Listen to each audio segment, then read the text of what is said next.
పాకిస్తాన్ కూడా యుద్ధానికి సిద్ధమైపోయాము అనే సంకేతాలు ఇస్తూ ఉంది. ఇప్పటికే పాకిస్తాన్ రక్షణ శాఖ మంత్రి మాట్లాడాడు. రోజులు గడుస్తున్న కొద్దీ ఉద్రిక్తతలు పెరుగుతున్నాయని. క్షేత్రంలో భారత్ చాలా సీరియస్గా వెళుతోంది అని పాకిస్తాన్ రక్షణ శాఖ మంత్రి అంటున్నాడు. క్షేత్రంలో భారత్ చాలా తీవ్ర చర్యలు తీసుకుంటోంది అని పాకిస్తాన్ రక్షణ శాఖ మంత్రి అంటూ ఉన్నాడు. ఈ నేపథ్యంలో పాకిస్తాన్ కూడా మేము యుద్ధానికి సిద్ధమనే సంకేతాలు ఇస్తోంది.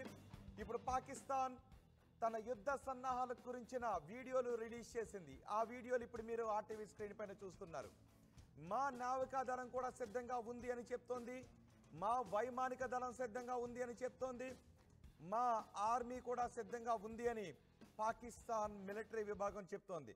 ఇప్పటికే రోజు రోజుకి భయంలో ఉన్న పాకిస్తాన్ వాళ్ళ యుద్ధ సన్నాహాల గురించిన వీడియోలు రిలీజ్ చేశారు. ఇప్పుడు మీరు ఆర్టీవీ స్క్రీన్ పైన చూస్తూ ఉన్నారు. యుద్ధ ట్యాంకర్లను సరిహద్దులకు తరలిస్తోంది పాకిస్తాన్. అంతేకాదు కొన్ని నిర్ణయాలను కూడా తీసుకుంటోంది. ఐఎస్ఐ చీఫ్కి జాతీయ భద్రతా సలహాదారు, నేషనల్ సెక్యూరిటీ అడ్వైజర్ పదవిని కూడా కట్టబెట్టింది. ఐఎస్ఐ చీఫ్కి జాతీయ భద్రతా సలహాదారు పదవిని కూడా కట్టబెడుతూ నిర్ణయాన్ని తీసుకుంది. మరోవైపు పాకిస్తాన్ ఉగ్ర మూలకం, పాకిస్తాన్ ఉగ్ర గురువు, పాకిస్తాన్ పెంచి పోషిస్తున్న లష్కర్-ఏ-తోయిబా చీఫ్ హఫీజ్ సయీద్కి భారీ భద్రతను కల్పిస్తూ కూడా నిర్ణయాన్ని తీసుకుంది. ఎక్కడ భారతదేశం హఫీజ్ సయీద్ని వేసేస్తుందోననే భయం పాకిస్తాన్లో కనిపిస్తూ ఉంది. పిఓకేను ఎక్కడ భారత్ స్వాధీనం చేసుకుంటుందో అనే భయం పాకిస్తాన్కి ఉంది. పాకిస్తాన్పై యుద్ధాన్ని ప్రకటిస్తే పాకిస్తాన్ రూపురేఖలు, అస్తిత్వం ఎక్కడ మొత్తం మారిపోతుందో, కోల్పోతుందనే భయం ఉంది. అందుకే చూడండి ఒకసారి ఆర్టీవీ స్క్రీన్ పైన. ఇప్పుడు మీరు చూస్తున్నది పాకిస్తాన్ యుద్ధ సన్నాహాలను ఆర్టీవీ స్క్రీన్ పైన చూస్తూ ఉన్నారు. పాకిస్తాన్ కొన్ని వీడియోస్ని రిలీజ్ చేసింది. మేము దేనికైనా సిద్ధంగా ఉన్నామని. ఇప్పటికే మా దగ్గర అణుబాంబులు ఉన్నాయి. భారతదేశం క్షేత్రస్థాయిలో చాలా తీవ్రమైన చర్యలు తీసుకుంటోంది. ఒకవేళ భారతదేశం యుద్ధం చేయటానికే ముందుకు వెళితే మేం కూడా అందుకు సిద్ధం.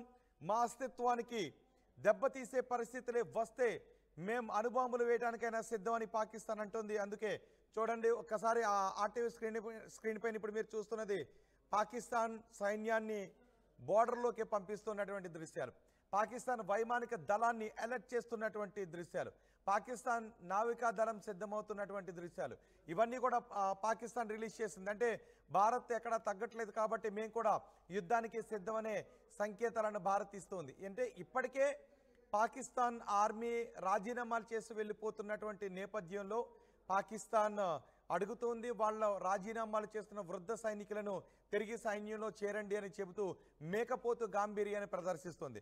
మనం ఇప్పటికే ఎలక్ట్రానిక్ వార్ఫేర్ని లాంటి వ్యవస్థలను కూడా సరిహద్దులో మోహరించి ఉంచాం. పాకిస్తాన్కి చెందిన డ్రోన్లు, విమానాలు, యుద్ధ విమానాల నావిగేషన్ని జామ్ చేయడానికి కావాల్సిన చర్యలు తీసుకున్నాం. మన త్రివిధ దళాలు సిద్ధంగా ఉన్నాయి. నిన్నే మనం పాకిస్తాన్కి పై యుద్ధానికి భారత తీసుకునే చర్యలకు సంబంధించి భారత ఆర్మీకి, భారత త్రివిధ దళాలకు పూర్తి స్వేచ్ఛనిచ్చాం. భారత మిలిటరీకి పూర్తి స్వేచ్ఛనిస్తూ నిర్ణయాన్ని తీసుకున్నట్టు చెప్పినటువంటి సమయంలో పాకిస్తాన్కి ఇప్పుడు ఏం చేయాలో దిక్కుతోచక ఇదిగో పాకిస్తాన్ సైన్యం మాక్ డ్రిల్ని చేస్తోంది. చూడండి ఒకసారి ఆర్టీవీ స్క్రీన్ పైన పాకిస్తాన్ సైన్యం డ్రిల్ చేస్తూ ఉంది. ఆ డ్రిల్ దృశ్యాలను సోషల్ మీడియాలో రిలీజ్ చేస్తుంది. మేము దేనికైనా సిద్ధం, మేము యుద్ధానికి సిద్ధంగానే ఉన్నాం, మా సైనికులు సిద్ధంగా ఉన్నారు, మా ట్యాంకర్లు సిద్ధంగా ఉన్నాయి, మా మిలిటరీ సిద్ధంగా ఉంది అనే సంకేతాలను ఇస్తూ ఇలా డ్రిల్ చేస్తున్న దృశ్యాలను ఇప్పుడు సోషల్ మీడియాలో పోస్ట్ చేసింది. ఒకవైపు భయం వెంటాడుతోంది, మరోవైపు మేము దేనికైనా సిద్ధంగా ఉన్నాము అనే మేకపోతు గాంభీర్యాన్ని ప్రదర్శిస్తూ వాళ్ళు ముందుకు వస్తూ ఉన్నారు. ఒకసారి మా ప్రతినిధి మనోజ్ ఉన్నారు, మనోజ్తో మాట్లాడదాం. మనోజ్, ఇప్పటి వరకు శాంతి చర్చలు అంటూ ఒక పక్క మాట్లాడుతుంది, మరోవైపు క్షేత్రస్థాయిలో భారత్ చాలా దూకుడుగా వెళుతూ ఉంది అని చెప్తుంది, మరోవైపు మేము యుద్ధానికి సిద్ధమనే సంకేతాలను ఇచ్చే కొన్ని వీడియోస్ను కూడా రిలీజ్ చేసింది. అంటే పాకిస్తాన్ రిలీజ్ చేసిన ఈ వీడియోలను చూస్తే ఏమనుకోవాలి? కేవలం ఇదంతా కూడా ఒక సర్కస్ ఫీట్స్ అని చెప్పి మనం సింపుల్ గా కొట్టిపారేయచ్చు. ఎందుకంటే వాళ్ళ దగ్గర అంత శక్తి సామర్థ్యాలు లేవనేది చాలా క్లియర్ అర్థమవుతోంది. అటువైపు నుంచి కేవలం అక్కడ యుద్ధ విన్యాసాలు చేయడము, యుద్ధ ట్యాంకర్లతో ఏదో ప్రదర్శనలు చేయడము, ఎయిర్ క్రాఫ్ట్లతో ప్రదర్శన చేయడం అన్ని కూడా ఒక సర్కస్ ఫీట్ లాంటిది తప్ప నిజంగా పాకిస్తాన్ కి భారత్ ఎదుర్కొనే ధైర్యం కానీ లేదు. ఎందుకంటే నిజంగానే ఇంకా అటువంటి స్థైర్యం కనుక ఉంటే యుఎన్ దగ్గరికి వెళ్ళిపోయి అక్కడ ఒయ్యో కుర్రో మొర్రో నాకు మోదీ చంపాలనుకుంటున్నారు, భారత్ మొత్తం కూడా 30 దాడి చేసి వాళ్ళు హతమార్చాలనుకుంటుందని చెప్పి వేడుకొని అక్కడ ఉదయత్తున ఒక సింపతి గెయినింగ్ కోసం ప్రయత్నం చేయకపోవచ్చు. ప్రస్తుతం యుద్ధ విన్యాసాలు చేస్తోందని అంటే ఇంకొక ఇంపాక్ట్ మనం చాలాసార్లు మాట్లాడుకున్నాం రోహిత్. వారి దగ్గర ఫ్యూయల్ కూడా లేదు. ఈ యుద్ధ విన్యాసాలు చేస్తూనే ఆ ఫ్యూయల్ మొత్తం కూడా పూర్తిగా కిల్ చేస్తారేమో అని చెప్పి అక్కడ ప్రజలు కూడా భయపడుతుంటారు. బహుశా వాళ్ళకి నిజంగానే యుద్ధం చేయాలంటే ప్రతి దాంట్లో కూడా ఫ్యూయల్ మ్యాండేట్ కాబట్టి 4 days ఆఫ్ ఫ్యూయల్ స్టాక్ మాత్రమే వాళ్ళ దగ్గర ఉంది నిజంగా యుద్ధం చేయాలంటే. అటువంటి నేచర్లో వాళ్ళు కేవలం యుద్ధ విన్యాసాలు చేస్తున్న ఫ్యూయల్ మొత్తం డ్యామేజ్ చేసేస్తున్నారు, వాటిని వినియోగిస్తున్నారు. తర్వాత యుద్ధం కనుక వస్తే మన పరిస్థితి ఏంటనే ఒక ఆందోళన బహుశా పాక్ ఆర్మీలో ఉండుంటుంది, అక్కడ ప్రజల్లో కూడా ఉండుంటుంది. ఇక పాక్ ఆర్మీ చీఫ్ ఎక్కడున్నారో తెలియదు. పాక్ ఆర్మీ చీఫ్ తన కుటుంబాన్ని దేశం దాటించేశాడు. కేవలం భారత్ దగ్గరికి వచ్చి ప్రతిసారి కూడా అంటే మనం బిగ్గెస్ట్ థింగ్ ఇండస్ వాటర్ ట్రీటీని రద్దు చేశాం కాబట్టి దాని తాలూకు ఎఫెక్ట్ అక్కడ చూపిస్తోంది. ఈ సిచ్యువేషన్ లో మరి యుద్ధ విన్యాసాలు చేసేదో కవ్వింపు చర్యలకు చేపట్టి భారత్ మళ్ళీ వాళ్ళ ప్రజలకు సంబంధించి గాయమైన వాళ్ళ ప్రజల ప్రాణాలు కోల్పోయినా వాళ్ళకంత పట్టింపు లేదు. కానీ భారత్ మాత్రం నిజంగా ఒక్క సివిలియన్ పైన ఇంకేదైనా జరిగినా కూడా అంత తీవ్రమైన పరిణామాలు ఎదుర్కోవాల్సిన సిచ్యువేషన్ ఉంటుందని చెప్పి చాలా స్ట్రైట్ గా వార్నింగ్ ఇస్తున్నారు. ఐడెంటిఫై, ట్రేస్ అండ్ పనిష్, ఇది మోదీ చెప్తున్నమాట. కానీ అక్కడ పిఎం ఏ రోజు కూడా మా ప్రజలను మేము కాపాడుకుంటాం, మా ప్రజల వైపుగా మేము ఉంటామని ఈ 4 days 1 week నుంచి మనం చూస్తున్నాం. ఎక్కడ కూడా చెప్పిన దాఖలాలు లేవు. సో వాళ్ళకి least concern about their public. ఆ పబ్లిక్ కూడా ఇంట్రెస్టింగ్ గా కొన్ని సోషల్ మీడియాలో వార్తా కథనాలు లేకపోతే కొన్ని వెబ్సైట్ లో వచ్చే వార్తలు చూస్తుంటే పిఎం మోడీకి మెయిల్ ద్వారా లెటర్ ద్వారా చెప్తున్నారంట, ఇన్ఫాక్ట్ మా పాక్ ఆర్మీ చీఫ్ ని తీసుకెళ్లిపోండి, మా పాక్ ఆర్మీని ఏమైనా చేసుకోండి కానీ మమ్మల్ని బ్రతికించండి అన్నట్టుగా వాళ్ళు వేడుకుంటున్నారట. అటువంటి ఇంట్రెస్టింగ్ గాసిప్స్ అంటామా లేకపోతే కొన్ని చర్చలే జరుగుతున్నాయి. సో అటువంటి విధంలో పాక్ ఆర్మీ అక్కడ యుద్ధ విన్యాసాలు చేస్తానికి కేవలం సర్కస్ ఫిక్సే కానీ ఏమాత్రం కూడా మన పైన దాడి చేసే అవకాశం అంటే వాళ్ళు ఏమాత్రం కూడా మనం ఎదుర్కొనే సత్తా లేదు అక్కడ.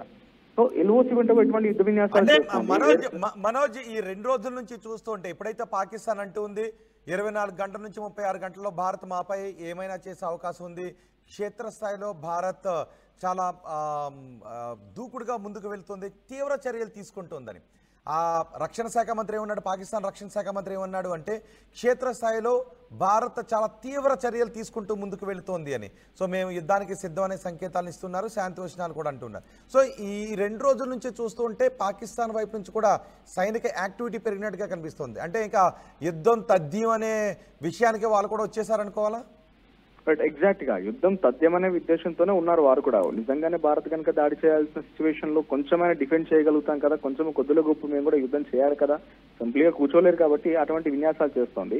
మీరు గమనించండి రోహిత్, పాక్ ప్రధాని ఏ రోజు కూడా అక్కడ పబ్లిక్ గురించి మాట్లాడలేదు, అక్కడ పబ్లిక్ గురించి ఆయన మేము కాపాడుకుంటామని కానీ ఆ సిచ్యువేషన్ మాట్లాడలేదు. మనం మరియం షరీఫ్ చూసాం, మా నాన్న చాలా పెద్ద ఎత్తున న్యూక్లియర్ బాంబ్ గా మార్చాడని చెప్పింది ఆవిడ. తర్వాత ఈ రోజు మనం మాట్లాడే ఒక సెనేటర్ కూడా మా దగ్గర ఉన్నటువంటి జనాభా ప్రతి ఒక్కరూ సైనికుడిగా మారిపోయి యుద్ధం చేస్తామని చెప్పి అక్కడి ప్రజల్లో ఒక యూనిటీని తీసుకొచ్చే విధంగా వాళ్ళు మాట్లాడేదో కనబడుతున్నాయి.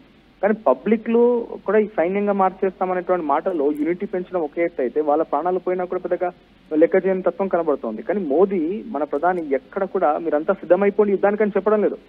నేనంతా సిద్ధంగా ఉన్నాను, భారత్ త్రివిధులకు ఫ్రీ హ్యాండ్ ఇచ్చేసాను, everything going to happen very soon అన్నట్టుగానే ఉన్నారు. కానీ ఈ రోజు కూడా మన పబ్లిక్ ని రెచ్చగొట్టే విధంగా మన పబ్లిక్ యుద్ధానికి సిద్ధం కానీ రకంగా ఎక్కడ మాట్లాడలేదు.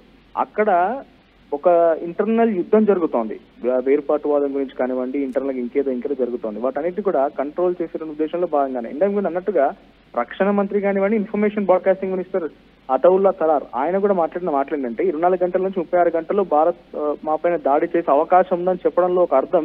ఫస్ట్ థింగ్ యుఎన్ దగ్గరికి వెళ్ళిపోయి యుఎన్ దగ్గర ఏం చెప్పుకున్నారు, మా పైన భారత్ దాడి చేసే అవకాశం ఉంది, మమ్మల్ని కాపాడండి అని అక్కడ మొరబెట్టుకున్నారు. మరి ఇక్కడికి వచ్చి మళ్ళీ ఇది ఎక్కువగా మాట్లాడుతున్నారని అంటే వాళ్ళకి క్లియర్ గా ఒక సింపతి గెయినింగ్ అనేది కావాలి. సింపతి గెయినింగ్ ఇక్కడ నుంచి వాళ్ళకు ఒంటరైపోయారు, ఏ కంట్రీ కూడా సపోర్ట్ చేయలేదు. కానీ ఇండియాకి 68 దేశాలు సపోర్ట్ చేస్తున్నట్టుగా బహిరంగంగా ప్రకటించారు. చాలా వరకు ఆ ఎఫెక్ట్ చూస్తున్నాం, మన సపోర్ట్ ఏ రకంగా ఉంది, ఎటువంటి విధంగా వాళ్ళు సపోర్ట్ ఇస్తున్నారు, ముసాద్ కానివ్వండి, FBI సంస్థలు కానివ్వండి. సో అటువంటి సిచ్యువేషన్ లో ఇండియా ఉంది. కానీ పాకిస్తాన్ ఒంటరి అయిపోయింది. వాళ్ళకి సింపతి గెయినింగ్ కావాలి, వేరే దేశాల నుంచి సింపతి గెయినింగ్ కావాలి, లోపల ప్రజల్ని వాళ్ళపైన కొంత తిరుగుబాటు చేయకుండా, వ్యతిరేకం ప్రజల్లో కొంత వాళ్ళకి సింపథైజేషన్ కావాలి. సింపతి గెయినింగ్ కోసం వాళ్ళంతా మాట్లాడుతున్నారు. నిజంగా దాడి చేయాల్సి వస్తే మోడీ లాంటి powerful prime minister world wide గా తనకంటూ ఒక కరిస్మాటిక్ లీడర్ గా ఉన్న ఆయన మేము వస్తున్నాము ముహూర్తం పెట్టుకుని వెళ్తారా? వాళ్ళు చెప్పినట్టుగా 24 గంటలు 36 గంటలు అని చెప్పి ముహూర్తం పెట్టుకుని ముహూర్తం ఖాయమైపోయింది అన్నట్టుగా వాళ్ళు దాడి చేయరు, ఇక్కడ దాడి చేస్తామని చెప్పరు. సైలెంట్ గా బాలాకోట్ సర్జికల్ స్ట్రైక్ల మాదిరిగానే వెళ్ళిపోతారు, అక్కడ చేయాల్సిన పని ఇట్టే కానిచ్చేస్తారు, వస్తారు. అంతేగాని వీళ్ళకు కేవలం ఏంటంటే సింపతి గెయినింగ్ కోసం మాట్లాడుతున్న మాటలేగా నిజంగా ఇన్ని గంటలు అన్ని గంటలు అనే విషయం ఇప్పటి వరకు ఎగ్జాక్ట్ గా మనం కూడా చెప్పలేము. ఒకవేళ జరగాల్సి వస్తే మాత్రం ఈ రాత్రిగా జరగవచ్చు, చెప్పలేము. ఎందుకంటే గతంలో కూడా మనం చూసినట్టుగా మనం ఏది తెలియకుండానే రాత్రి పని కానించేటువంటి ఒక ప్రక్రియ గతంలో బాలాకోట్ లో చూసాం. తెల్లవారుజామున భారతదేశం ఒక్కసారి లేచి చూసేసరికి బాలాకోట్ మొత్తం అల్లాడిపోయింది, పాకిస్తాన్ మొత్తం ముచ్చెమట్టలతో తలడిల్లిపోతుంది. అటువంటి సినారియో ఉంది. ఇప్పుడు కూడా జరగొచ్చేమో, ఏ క్షణమైనా కూడా అది జరిగే అవకాశం ఉంది. కానీ వన్ థింగ్ ఒకటి ఇండియాకి చాలా కాన్ఫిడెంట్ గా చెప్పాల్సిన అంశం ఏంటంటే there will be no more Pakistan. అది ఇంటర్నల్ గా యుద్ధం జరిగిన పాకిస్తాన్ అనే పదం ఉండదు. ఒకవేళ భారత్ తో నిజంగానే యుద్ధానికి సిద్ధమైంది కాబట్టి నిజంగా భారత్ కనుక చేయాల్సి వస్తే పాకిస్తాన్ లేకుండా ఉండే అవకాశం ఉంది. రైట్ మనోజ్, పాకిస్తాన్ ఇప్పుడు గంటలు లెక్క పెట్టుకుంటూ ఉంది. పాకిస్తాన్ చెప్పింది, భారతదేశం చెప్పలేదు. భారత ప్రధాని కేవలం ఐడెంటిఫై, ట్రేస్, పనిష్ అని మాత్రమే అన్నారు. కానీ పాకిస్తాన్ 24:36 అని అంటుంది. 24 గంటలు 36 గంటలు అని, 24 hours 36 hours అని పాకిస్తాన్ మాత్రమే చెప్పింది. కానీ భారత్ ఎక్కడా కూడా ఇన్ని గంటలు అని చెప్పలేదు. ఐడెంటిఫై, ట్రేస్, పనిష్ అని మాత్రమే చెప్పారు. సో పాకిస్తాన్ మాత్రమే గంటలు లెక్క పెట్టుకుంటూ ఉంది. అందుకే క్షేత్రస్థాయిలో భారత్ చాలా తీవ్ర చర్యలు తీసుకుంటోంది అని చెప్పింది కూడా పాకిస్తానే. అణుబాంబుల గురించి మాట్లాడింది కూడా పాకిస్తానే. యుద్ధం గురించి కూడా మాట్లాడుతుంది పాకిస్తానే. శాంతి చర్చలు రండి అని పిలుపునిస్తున్నది కూడా పాకిస్తానే. అన్ని దేశాల దగ్గరికి వెళ్ళి మాకు సాయం చేయండి అని అడుగుతున్నది కూడా పాకిస్తానే. ఇప్పుడు పాకిస్తాన్ ఇక చేసేదేమీ లేక భారత్ తీవ్ర చర్యలు తీసుకుంటోంది అని పాకిస్తాన్ కళ్ళ ముందు కనబడుతుంది. కాబట్టే ఇప్పుడు అదిగో ఆ యుద్ధ విన్యాసాలు చేస్తోంది పాకిస్తాన్. ఒకసారి ఆర్టీవీ స్క్రీన్ పైన చూడండి, వాళ్ళ గన్స్ని సరిహద్దులోకి పంపిస్తోంది, వాళ్ళ విమానాలను, యుద్ధ విమానాలను సరిహద్దులోకి పంపిస్తోంది, యుద్ధ విన్యాసాలు చేస్తోంది. ఈ యుద్ధ విన్యాసాలకు సంబంధించిన వీడియోలను ఇప్పుడు సోషల్ మీడియాలో పోస్ట్ చేసింది. ఏ తేదీలన యుద్ధ విన్యాసాలు చేశామన్న దాన్ని చూడండి. ఒకసారి అక్కడ ఒక గుట్టపై ఉన్నటువంటి దాన్ని పేల్చివేస్తూ ఆ దృశ్యాన్ని కూడా మీడియాలో పోస్ట్ చేస్తుంది. అలాగే యుద్ధ విమానాలను, సైనిక యుద్ధ విన్యాసాలను కూడా, ఇలా నావికాదళ విన్యాసాలను కూడా ఇప్పుడు సోషల్ మీడియాలో పోస్ట్ చేసి మేము సిద్ధంగా ఉన్నామని చెప్తుంది.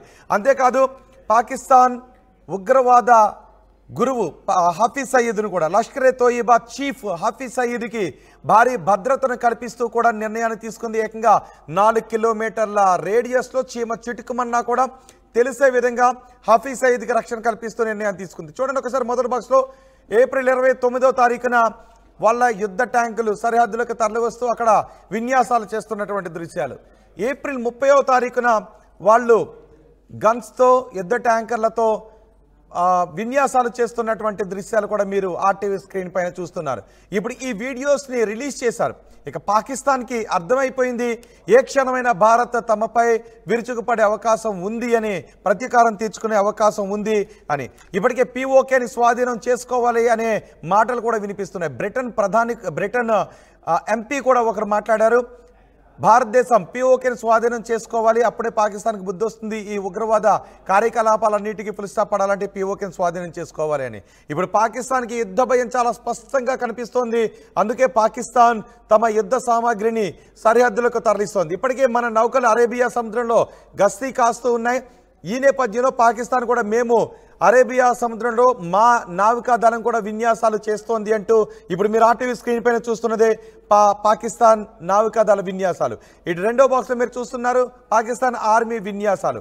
ఇప్పటికే పాకిస్తాన్ ఆర్మీ తమ ఉద్యోగాలకు రాజీనామాలు చేసి వేలాది మంది వెళ్ళిపోతూ ఉంటే పదవీ విరమణ చేసిన వృద్ధ సైనికులను తమ సైన్యంలోకి రమ్మని చెబుతూ ఉంది.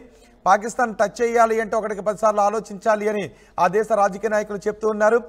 మేము చర్చలకు సిద్ధం, కానీ భారతదేశం చర్చలకు రావడం లేదు, చాలా తీవ్ర చర్యలతో ముందుకు వెళ్తోందని. ఎస్, భారతదేశం చాలా తీవ్రంగానే పరిగణించింది. భారత పౌరులను 28 మందిని మన కాశ్మీర్లో పొట్టన పెట్టుకున్న తర్వాత ఇక ఉపేక్షించాల్సిన అవసరం లేదు, మనం తీవ్రంగానే ఆలోచించాల్సిన అవసరం ఉంది అంటూ భారతదేశం దూకుడుగానే ముందుకు వెళ్తుంది. అందుకే వాళ్ళు ప్రపంచ దేశాల ముందుకు వెళ్ళి చర్చించుకుందాం అని అంటూ ఉన్నప్పటికీ కూడా మనం చెప్పేశాం నో చర్చలు అని, నో డిస్కషన్స్, ఓన్లీ యాక్షన్. ఇక చర్చలు లేవు, ఓన్లీ యాక్షన్ అని మాత్రమే మనం చెప్పేశాం. కానీ పాకిస్తాన్ కుదిరితే చర్చలు అని అంటుంది, కానీ మనం మాత్రం నో డిస్కషన్స్, కేవలం యాక్షనే అని. మన 4 విమానాలు నిన్న ఒక పెట్రోలింగ్ చేస్తేనే వాళ్ళ వెన్నులో వణుకు పుట్టింది. అందుకే వాళ్ళకి అర్థమైపోయింది, మా దగ్గర క్రెడిబుల్ ఇన్ఫర్మేషన్ ఉంది, మా దగ్గర మా నిఘా సంస్థలు ఇచ్చినటువంటి విషయం కూడా మా దగ్గర ఉంది, రాబోయే 24 గంటల్లోనో 36 గంటల్లోనో భారత్ ఏదో చేయబోతోందని. మనం ఎక్కడా కూడా ఇన్ని గంటలు అని చెప్పలేదు, రాబోయే 24 గంటలని చెప్పలేదు, రాబోయే 36 గంటలని చెప్పలేదు, రాబోయే వారం రోజులని కూడా మనం ఏమీ చెప్పలేదు. కేవలం మనం రక్షణ శాఖ మంత్రితోనో లేదంటే త్రివిధ దళాలతోనో మనం సమావేశం నిర్వహించుకుని ఏం చెయ్యాలి అనే విషయం గురించి ముందుకు వెళ్తూ ఉన్నాం. నిన్న మాత్రం ఏం చేసినా ఓకే అంటూ త్రివిధ దళాలకు కూడా స్వేచ్ఛనిచ్చేసాం. ఇప్పుడు త్రివిధ దళాలు, మన మిలిటరీ ఏం చేయబోతోంది, మిలిటరీకి ప్రభుత్వం స్వేచ్ఛనిచ్చేస్తున్న సమయంలో మిలిటరీ ఏం చేయబోతోంది. ఇప్పటికే సరిహద్దుల్లో మనం వార్ఫేర్స్ని కూడా మోహరించి ఉన్నాం, ఎలక్ట్రానిక్ వార్ఫేర్స్ని కూడా మనం సరిహద్దుల్లో మోహరించి ఉన్నాం. అంటే ఏ క్షణంలోనైనా ఏదైనా జరిగే అవకాశం ఉంది. ఒకవేళ పాకిస్తాన్ డ్రోన్స్ని పంపిస్తే వాటి వ్యవస్థను, వాటి నావిగేషన్ వ్యవస్థను మనం బ్రేక్ చేసే అవకాశం ఉంది. వాటి యుద్ధ విమానాలు వస్తే వాటి నావిగేషన్ వ్యవస్థను బ్రేక్ చేసే అవకాశం ఉంది.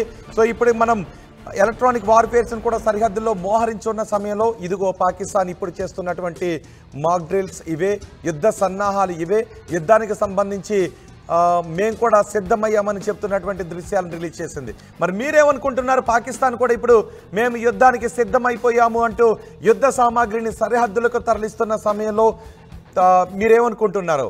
భారత ప్రజలుగా మీరేమనుకుంటున్నారో మీ అభిప్రాయాన్ని కామెంట్ బాక్స్లో తెలియచేయండి.